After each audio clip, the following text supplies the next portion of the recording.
Discuss करने वाले हैं बर्नौलीज इक्वेशन के बारे में। ओके, अब इस टॉपिक में बेसिकली हमें डेफिनेशन या फिर थ्योरम बोल सकते हैं ये देखना पड़ेगा और अजम्पशंस देखने पड़ेंगे जो अगेन बहुत इंपॉर्टेंट है, थ्योरेटिकल क्वेश्चंस में पूछे जाते हैं।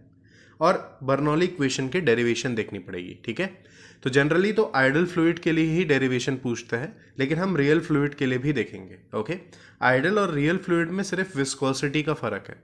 रियल फ्लूइड में हम विस्कोसिटी को कंसिडर करते हैं और आइडल फ्लूइड में हम विस्कोसिटी जीरो है ये अज्यूम करके चलते हैं। ठीक है, आइडल फ्लूइड, तो आइडल फ्लूइड में इनकम्प्रेसिबल और no viscosity means viscous force नहीं लग रहा है। ओके, तो सिर्फ यही डिफरेंस है। तो अगर एक समझ आ गया तो दूसरा भी इजीली समझ आ जाएगा। तो हम डेरिवेशन जो देखेंगे वो आइडल फ्लूइड का देखेंगे, उसमें थोड़ा सा चेंज करके रियल फ्लूइड के लिए भी निकल आएगा। नाउ जनरली किसी भी टॉपिक को डेफिनेशन से स्टार्ट करना चाहिए, लेकिन हम इसे अजम्पशन से स्टार्ट करेंगे और डेफिनेशन डेरिवेशन के सबसे लास्ट में देखेंगे। ओके, क्योंकि डेरिवेशन करने के बाद वो डिफाइन करना आसान हो जाता है। ठीक है, तो स्टार्ट करते हैं अजम्पशन से। ओके, तो बर्नौली इक्वेशन को डिराइव करने के लिए हम क्या क्या अजम्पशन लेके चलते हैं। सबसे पहला अजम्पशन ये है कि फ्लूइड जो है वो आइडियल है। Okay, so ideal fluid flow हो रहा है। अब आइडल फ्लूइड फ्लो का क्या मतलब होता है, मींस विस्कोसिटी जो है वो जीरो होगी, means no viscous force acting. दूसरा, इनकम्प्रेसिबल फ्लूइड होगा। इनकम्प्रेसिबल फ्लूइड मतलब क्या है कि डेंसिटी जो है वो कांस्टेंट होगी। Through out the flow density constant होने वाली है। ठीक है, ये पहला अजम्पशन है। दूसरा अजम्पशन ये है कि फ्लो जो है वो स्टेडी होगा। Okay, steady flow. अब स्टेडी फ्लो का क्या मतलब है कि जो फ्लो पैरामीटर्स हैं, जैसे वेलोसिटी हो गया, एक्सेलरेशन हो गया, ये जो पैरामीटर्स हैं एटसेट्रा, ओके, ये जो फ्लो पैरामीटर्स हैं ये टाइम के साथ चेंज नहीं हो रहे हैं। ओके, मतलब D V by D T is equal to zero होगा, D A by D T is equal to zero होगा, ऐसा। ओके, सो टाइम के साथ वेलोसिटी, एक्सेलरेशन, ये सारी चीजें चेंज नहीं होंगी। इसका मतलब है steady flow. Okay, and third and last assumption है दैट इज फ्लो इररोटेशनल होगा। इररोटेशनल फ्लो। अब ये इररोटेशनल फ्लो क्या होता है कि जब फ्लूइड पार्टिकल्स फ्लो हो रहे होते हैं तो फ्लूइड पार्टिकल कभी कभी अपने ही एक्सिस के अबाउट भी फ्लो होते हैं। ठीक है, जैसे फॉर एग्जांपल ये फ्लूइड पार्टिकल है, ये किसी पर्टिकुलर डायरेक्शन में फ्लो हो रहा है ना। अगर आप इसका एक्सिस लेंगे तो ये अपनी एक्सिस के अबाउट भी रोटेट होता रहता है कभी कभी। ओके, ज्यादातर टर्बुलेंस के कारण ऐसा देखा जाता है, लेकिन हम ये जो डिराइव कर रहे हैं बर्नौली इक्वेशन, इसमें हम ये मान रहे हैं कि फ्लूइड पार्टिकल्स जो हैं वो अपने एक्सिस के अबाउट रोटेट नहीं हो रहे हैं। ओके, मींस जो फ्लो है वो इररोटेशनल होने वाला है। ओके, तो ये तीन अजम्पशंस हम लोग लेके चलते हैं डेरिवेशन करने के लिए। ओके, नाउ इसका जो डेरिवेशन है वो ऑयलर्स इक्वेशन से ही डिराइव किया जाता है। ठीक है, ऑयलर्स इक्वेशन को इंटीग्रेट कर लेंगे तो बर्नौलीज इक्वेशन आ जाएगा। अब मैंने ऑलरेडी ऑयलर्स इक्वेशन का डेरिवेशन वाला वीडियो अपलोड किया हुआ है, अगर आपने वो नहीं देखा है तो आप ऊपर आई बटन क्लिक करके देख सकते हैं, या आपको डिस्क्रिप्शन में भी मिल जाएगा। अगर आप वो वीडियो देखे बिना यहाँ पर आएंगे तो आपको फर्स्ट इक्वेशन जो मैं कंसिडर करने वाला हूँ वो समझ नहीं आएगा। ठीक है, इसलिए प्लीज आप पहले वो वीडियो देख लीजिए, उसके बाद ये वीडियो देखिए। दोनों वीडियो अच्छे से समझ आएंगे और दोनों ही टॉपिक बहुत इंपॉर्टेंट है, इसलिए भी आपको देखना चाहिए। Okay, let's move to the derivation. तो डेरिवेशन के लिए हमें लेना होगा यूलर्स ऑयलर्स इक्वेशन। ओके, तो ये है ऑयलर्स इक्वेशन जो हमने लास्ट क्लास में डिराइव किया हुआ है। ओके, सो अगर आपने वो वीडियो नहीं देखा है तो आपको ये वीडियो एज्यूम करके चलना पड़ेगा, ये इक्वेशन, कि ये इक्वेशन ऑयलर्स इक्वेशन की है, और यही चीज़ हमने डिराइव की थी लास्ट वीडियो में। ओके, अब हमें बर्नौली इक्वेशन के लिए बस इस इक्वेशन को इंटीग्रेट करना है। सो इस इक्वेशन को इंटीग्रेट कर देते हैं, that is integrating Euler's equation. Okay, इसको इंटीग्रेट करेंगे तो ये हो जाएगा integration of d p by rho that is density plus integration of g d z plus integration of v d v. और जब हम इंटीग्रेट करते हैं तो हमें एक कांस्टेंट मिलता है, इसलिए यहाँ पर इक्वल टू कांस्टेंट हो जाएगा जीरो की जगह। ओके, ना इसको अगर इंटीग्रेट करते हैं तो रो तो चेंज नहीं हो रहा है, रो तो ऑलरेडी कांस्टेंट है क्योंकि हमने एज्यूम किया है कि ये इनकम्प्रेसिबल फ्लूइड है, तो डेंसिटी चेंज नहीं हो रही है, इसलिए रो तो है वो कांस्टेंट हो गया, इसलिए नीचे रो ऑलरेडी आ जाएगा। ओके, डी का इंटीग्रेशन करेंगे तो हमें क्या मिलेगा, p मिलेगा। वैसे ही यहाँ g जो है दैट इज 9.8 पर मीटर पर second square, okay, acceleration due to gravity, तो वो भी कांस्टेंट होगा, इसलिए उसको बाहर निकाल लेंगे। और इंटीग्रेशन ऑफ डी जेड हमें क्या मिलेगा, z, okay, plus v dv का इंटीग्रेशन क्या होता है, that is v square by 2, okay. I hope आपको इंटीग्रेशन का फॉर्मूला पता होगा, that is integration of x to the power n dx। ये क्या होता है, x to the power n plus 1 upon n plus 1, ये होता है। तो यही लिखा हुआ इंटीग्रेशन ऑफ v पावर 1 लिखा हुआ है यहाँ पर, तो 1 प्लस 1 2 हो जाएगा और नीचे भी 1 प्लस 1 2 हो जाएगा, इसलिए v to the power 2 divided by 2 and that is equal to constant, okay. अब हम क्या कर रहे हैं, हम पूरे इक्वेशन को g से डिवाइड कर दे रहे हैं, स्मॉल g से, तो ये आ जाएगा p by rho g plus z plus v square by 2g is equal to constant, okay. ये हमारी फाइनल इक्वेशन आ जाएगी। अब इस इक्वेशन का मतलब क्या है, इसका यूज क्या है, कांस्टेंट ये कैसे लेंगे हम किसी भी न्यूमेरिकल में, ओके। अब ये इक्वेशन ये कहता है कि किसी भी फ्लो में, कोई भी फ्लूइड का फ्लो हो रहा है, अगर आप उसका कोई दो सेक्शन कंसिडर करें, फॉर एग्जांपल ये सेक्शन 1 है, ये सेक्शन 2 है, ये ऐसे पूरा पाइप है, ओके, फ्लो ऐसे हो रहा है पूरा, हमने कोई भी दो सेक्शन कंसिडर किए।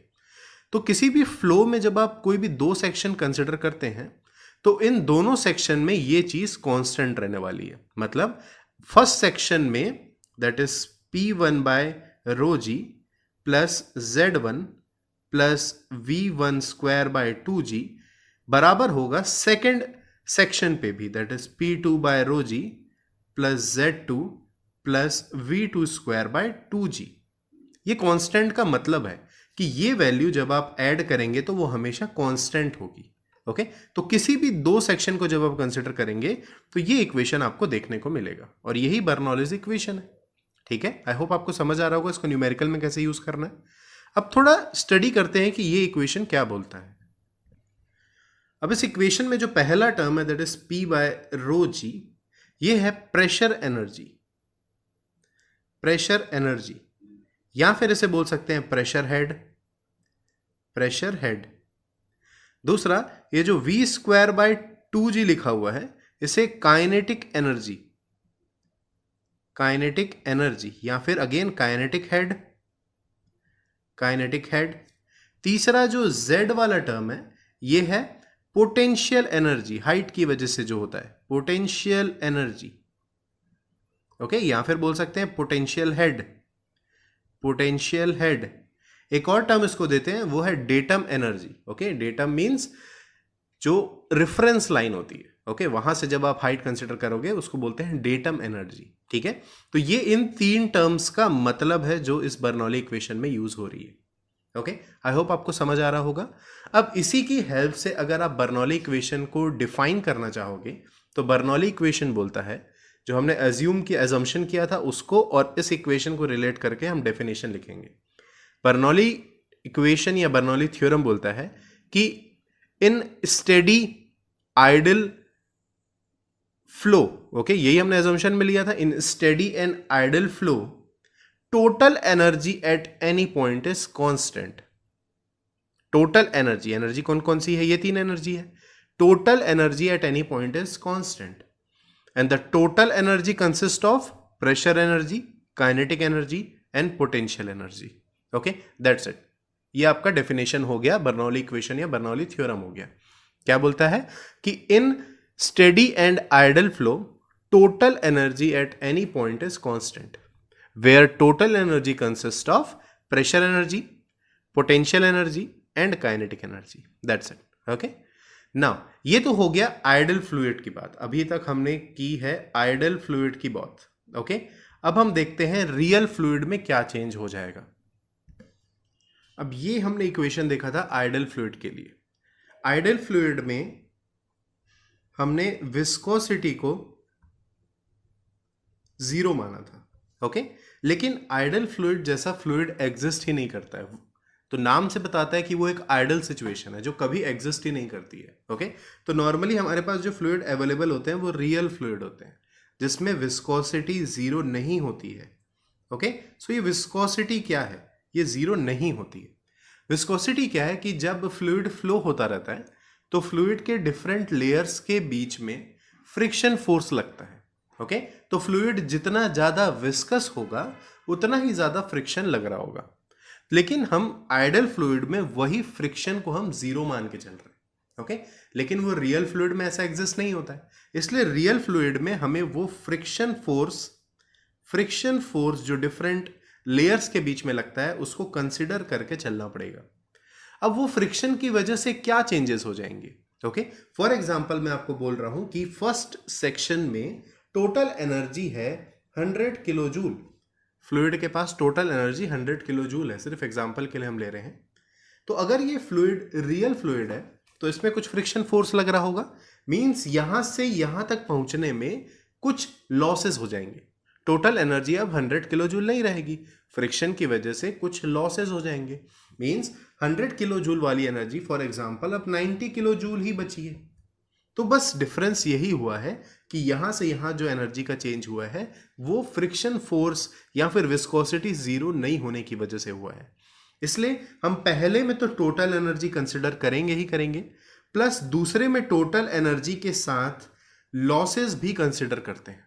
ओके, एच से इसलिए डिनोट कर रहा हूं क्योंकि इसको हेड लॉसेस बोलते हैं, इसलिए एच एल आपको बुक में एच एल करके मिलेगा, हेड लॉसेस। ओके, तो बस रियल फ्लूइड में हमें क्या करना होता है कि यहां पर एक लॉस कंसिडर करना होता है, ठीक है, क्योंकि वो फ्रिक्शन फोर्स की वजह से जो डिफरेंट लेयर्स के बीच में लग रहे हैं उसकी वजह से हो जाता है। तो ये इक्वेशन आप यूज करोगे फॉर रियल फ्लूइड। ओके, और अगर आप ये हटा दोगे तो ये हो जाएगा आइडल फ्लूइड का इक्वेशन। ठीक है, आई होप आपको समझ आया होगा ये। नेक्स्ट वीडियो में हम बर्नौली इक्वेशन के एप्लीकेशंस देखेंगे, जैसे वेंचुरी मीटर। ओके, तो ये सब बहुत इंपॉर्टेंट टॉपिक्स हैं डायनामिक्स ऑफ फ्लूइड फ्लो को लेके। तो अगर आपको ये वीडियो अच्छा लगा हो, समझ आया हो, तो प्लीज़ इस वीडियो को लाइक करें, अपने फ्रेंड्स के साथ शेयर करें, क्योंकि ये बहुत ही इंपॉर्टेंट टॉपिक है फ्लूइड मैकेनिक्स को लेके। ओके, इससे न्यूमेरिकल भी, अजम्पशन भी इवन इसका बहुत इंपॉर्टेंट है थ्योरेटिकल टॉपिक के लिए, और न्यूमेरिकल्स भी काफ़ी पूछे जाते हैं। हम कोशिश करेंगे कि इससे रिलेटेड न्यूमेरिकल्स भी आपको दें। So till then, thank you.